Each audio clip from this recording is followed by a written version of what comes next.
Shafer Bird took my parents. In the middle of the night, he swooped into my room and carried them away. I haven't seen them since.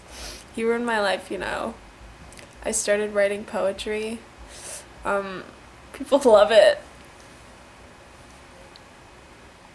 So I guess you can make some good out of the bad. He came to me in a dream 2 years before college. He told me when the world was going to end. Now that I've met him in person, I don't know how I feel about his stance on immigration. I guess he's a prophet in some areas, but I think his opinions are a reflection of how much Fox News is being played in Shafer, which is a legitimate concern, because if all of his information is coming from one source, it's kind of hard to talk to him. The legend of Shafer Bird began some number of years ago. I don't know, could be 3, could be 10 million, who knows. But anyway, it was a rainy day and the sun was out. It was very hot. An Eskimo crawled into Shafer and he was sweating a lot. He looked around and noticed some people, so he started screaming.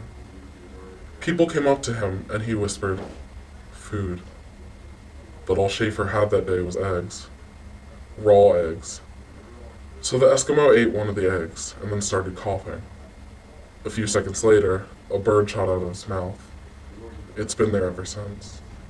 After my love affair with Shafer Bird, I tried to get across it. It's nothing too serious, Shafer Bird. And anyway, after a long time, it was a little weird at first. Me and Shafer Bird are good friends, and Shafer Bird actually paid for me to come to college. And I was like, "Word, Bird." That's the word, Shafer Bird.